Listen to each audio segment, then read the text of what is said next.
السلام عليكم ورحمة الله وبركاته. الحمد لله رب العالمين، والصلاة والسلام على أشرف الأنبياء والمرسلين وعلى آله وأصحابه أجمعين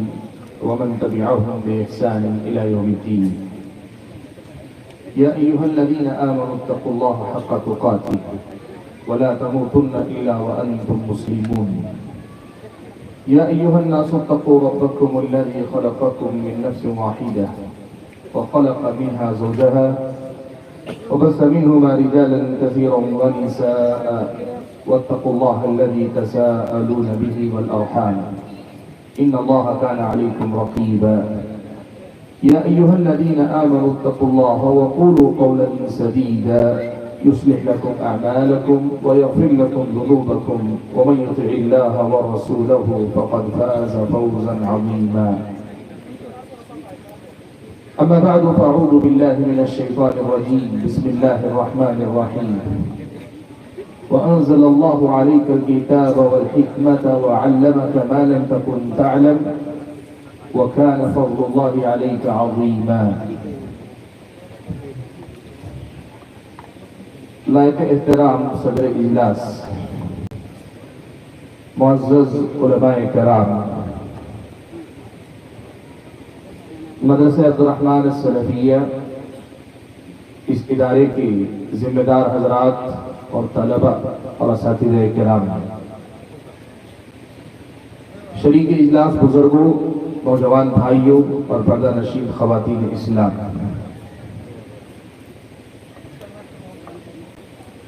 ہم اور آپ یہ بات اچھی طرح سے جانتے ہیں کہ اسکول، کالج ہوں یا مدرسے اور یونیورسٹی ہوں، ہر سال اپنے تعلیمی سال کے اختتام پر کچھ طلبہ اور طالبات کو سند دے کر اگلے مرحلے کے لیے آگے بڑھاتے ہیں یا پھر سماج کے حوالے ان کو کرتے ہیں۔ یہ ان سب کے لیے خوشی کا موقع ہوتا ہے، اس لیے ذمہ داروں کو لگتا ہے کہ انہوں نے ایک اور سنگ میل کو پار کیا۔ اساتذہ کو محسوس ہوتا ہے کہ ہم نے دن اور رات جو محنت کی اس کا پھل ہم سماج کے سامنے پیش کر پا رہے ہیں، اور جو طلبہ و طالبات ایسے موقع پہ سند حاصل کرتے ہیں یا اس مرحلے سے فارغ ہو کر اگلے مرحلے کی طرف جاتے ہیں، ان کی اپنی خوشی کا ٹھکانہ نہیں ہوتا کہ انہوں نے اپنی زندگی کے ایک مرحلے کو پار کیا، ایک عارضی منزل یا ایک وقتی منزل کو انہوں نے پایا ہے۔ اس اعتبار سے ایک ہی مجلس میں شریک مختلف حضرات کی خوشی کی کیفیت جدا گانا ہوتی ہے۔ آج میں آپ کے اس ادارے کے اجلاس میں شریک ہوا ہوں تو میری بھی اپنی خوشی کی ایک الگ انداز ہے، مجھے بھی اپنی خوشی ملی ہے، اور وہ خوشی یہ ہے کہ آج آپ کے اس ادارے نے 4 حفاظ کرام امت کے حوالے کیے ہیں اور 4 قرآن کے حافظ اللہ تبارک و تعالیٰ کی اس کلام کو اپنے سینے میں محفوظ کر کے امت کے سامنے جا رہے ہیں۔ آج امت اگر علماء اور حفاظ کہیں سے پا رہی ہے تو وہ مدارس کے ذریعے۔ میں اپنی گفتگو میں آگے آپ کے سامنے یہ بات رکھوں گا کہ یہ مدارس ہمارے لیے کیوں ضروری ہے۔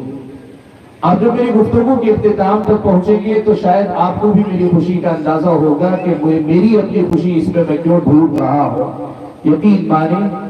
اگر ایک طرف مسلمانوں کی جہالت اور پسماندگی کی وجہ سے اور دوسری طرف دشمنان اسلام کی منصوبہ بندیوں کی وجہ سے اسلام کے بارے میں کوئی خطرہ نہیں، خدشہ نہیں، وہ تو ہمیشہ رہے گا،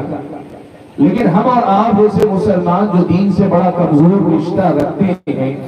ان کے دین و ایمان پر جو خطرہ منلاتا نظر آتا ہے،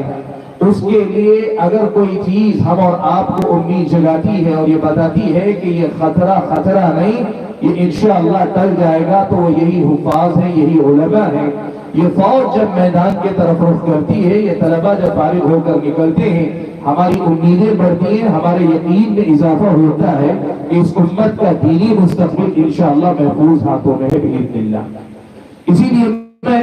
آپ سبھی حضرات کے سامنے ان بھائیوں کو مبارکباد دینا چاہتا ہوں کہ آج آپ کی اس خوشی میں ہم اپنی خوشی ڈھونڈ رہے ہیں، اور ہمیں یقین ہے کہ کل آپ بھی ایسے ہی اپنے بھائیوں کی خوشی میں اپنی خوشی ڈھونڈیں گے انشاءاللہ۔ حاضرین گرامی، اس وقت میں آپ کے سامنے کھڑا ہوں، میرے سامنے 3 کام ہیں۔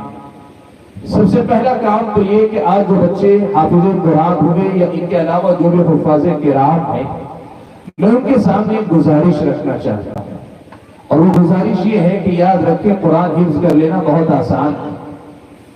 آپ کو سمجھ لگتا ہوگا آپ نے محنت بہت کی، یقیناً آپ نے محنت کی، آپ کے اساتذہ نے محنت کی۔ جس بچے کو ناظرہ نہ آتا ہو، جس بچے کا نورانی قاعدہ یہاں شروع ہوا ہو، اس بچے کو حافظ قرآن بنانا بہت مشکل کام ہے۔ لیکن میں جو بات کہہ رہا ہوں اس کو آپ سمجھیں گے تو بات واضح ہو جائے گی۔ میں کہہ رہا ہوں کہ قرآن کا یاد کر لینا آسان ہے، قرآن کا یاد رکھنا بہت مشکل ہے اصل۔ اور اس کی وجہ کیا ہے؟ اس کی وجہ یہ ہے کہ یاد کرتے ہوئے ایک ادارہ ہوتا ہے، ایک مدرسہ ہوتا ہے، ایک سسٹم ہوتا ہے، اور مستقل ایک استاذ کی نگرانی رہتی ہے، والدین کی آپ کے ساتھ مطابقت ہوتی ہے، یعنی والدین فالو اپ کرتے ہیں، سال بسال آپ کا امتحان ہوتا ہے، سال میں 2 سے 3 مرتبہ، تو آپ کے لیے اتنے اسباب مہیا ہوتے ہیں، آپ یاد کرتے ہیں، بسا اوقات کرنے میں مجبور ہوتے ہیں، لیکن ایک مرتبہ حافظ قرآن کہلا کر سرٹیفکیٹ لے کر آپ باہر نکلتے ہیں تو پھر آپ کا پھر کہیں نہ امتحان ہوتا ہے، نہ کوئی آپ کو پڑھنے پہ مجبور کرتا ہے، اور نتیجہ یہ ہوتا ہے کہ غفلت ہوتی ہے اور اچھے خاصے حفاظ قرآن یاد کرنے کے بعد بھول جاتے ہیں۔ آج میرے اپنے بھائیوں سے میری یہ گزارش ہے، چاہے یہ 4 بھائی یا جو بھی حفاظ قرآن ہے ان سے، کہ یاد رکھو اپنے قرآن کو یاد رکھنا اصل سب سے بڑا کمال ہے، اور یاد رکھنے کے لیے سب سے آسان نسخہ ایک ہی ہے، کوئی لمبی چوڑی بات نہیں، کثرت سے اس کو پڑھتے رہا کرو، بار بار اس کو پڑھا کرو، روزانہ اپنا ایک معمول بنا لو۔ اچھے حفاظ قرآن سے وہ ہم جانتے ہیں، ان کا اپنا معمول یہ ہے کہ وہ بہرحال چاہے کچھ ہو، خوشی ہو، غم ہو، صحت ہو، تندرستی ہو، مصروفیت ہو یا فری ہو، وہ ہر حال میں روزانہ 3 پارے قرآن بغیر قرآن دیکھے دہرا لیتے، کم سے کم 3 پارے، زیادہ پڑھ سکے تو پڑھے، لیکن انہیں پابندی کرنی ہے کہ 3 پارے تو میں پڑھوں گا۔ اس طرح 10 دن میں 1 مرتبہ ان کا قرآن مکمل، اور مہینے میں 3 مرتبہ وہ قرآن مکمل کرتے ہیں۔ کچھ حفاظ کا طریقہ یہ ہے کہ وہ فرائض کے ساتھ سنتوں کی پابندی کرتے ہیں، اور اپنی تمام سنتوں کے اندر قرآن تسلسل سے پڑھتے ہیں، اور اس کا نتیجہ یہ ہوتا ہے کہ ایک دن میں کم سے کم 1 پارہ تو صرف نماز کے اندر وہ پڑھنے جاتے ہیں۔ بھائیوں، میں آپ کو بتانا چاہوں گا امام بخاری رحمت اللہ علیہ کا حافظہ ضرب المثل ہے، اس کی مثال دی جاتی ہے۔ ایسا غضب کا حافظہ امام بخاری رحمت اللہ علیہ نے پایا تھا کہ محدثین کرام میں بھی ان کے اپنے حفظ کی مثال اپنے آپ ہے۔ امام بخاری رحمت اللہ علیہ سے کسی نے پوچھا کہ آپ کی اس قوت حافظہ کا راز کیا ہے؟ کیوں آپ کو یہ ساری حدیثیں اتنی آسانی سے یاد رہتی ہیں؟ اور آپ کو معلوم ہے حدیثیں یاد رکھنا صرف حدیث کے الفاظ نہیں، بلکہ وہ جو سلسلہ سند ہوتا ہے، میں نے کس سے سنا، انہوں نے اپنے کس استاد سے سنا، انہوں نے کس استاد سے سنا، ہر حدیث کے ساتھ اس کی سند، بلکہ کئی سند ہیں۔ محدثین کے بعض حدیثوں کے سند 30 سندوں سے زیادہ ہوتی ہے۔ امام بخاری رحمت اللہ علیہ سب یاد رکھا کرتے تھے۔ کسی نے ان سے پوچھا اتنے غضب کے حافظے کا راز کیا، کیسے یہ ساری باتیں یاد رہتی؟ انہوں نے ایک ہی بات کہی، تکرار النظر، بار بار نظر ڈالتے رہنا، یعنی جو چیز آپ نے لکھی ہوئی ہے اس کو دہراتے رہے ذہن میں، جہاں بھول جائیں کھول کر دیکھیں، ایک مرتبہ پڑھنے پھر سے یاد ہو جائے گے، چلتے رہیں۔ آپ کو معلوم ہے امام بخاری کی سیرت اگر آپ پڑھیں گے تو آپ کو یہ واقعہ بھی ملے گا۔ امام بخاری اپنے ایک سفر کے دوران اپنے ایک ساتھی کے گھر میں آرام کرنے کے لیے کے دوران سفر رات کے قیام میں، صحیح بخاری کی تاریخ کا جو دور تھا اسی دور کی وہ بات ہے، وہ کہتے ہیں میں نے یہ دیکھا کہ میرے گھر قیام کی ایک رات میں امام بخاری 14 مرتبہ اٹھے، اور 14 مرتبہ انہوں نے اپنے نسخے پہ نظر ڈالی، پھر بند کر کے لیٹ گئے۔ سوچو وہ سوتے بھی تھے تو کتنے جاگ کر سوتے تھے۔ یاد رکھنا، آپ بچے، آپ طلبہ بھی اگر، اور ہمارے سے جو بڑے حفاظ کرام ہمارے ہم عمر ہیں یا جو بھی ہیں، اگر آپ بھی اس نسخے کو اپنانے کے کثرت سے پڑھتے رہیں گے، یقین مانیں یہ قرآن آپ کے سینوں میں محفوظ رہے گا، اور اس کی جو برکت آپ کی اپنی زندگی میں نظر آئے گی اسے میں آپ کے سامنے الفاظ میں نہیں بیان کر سکتا۔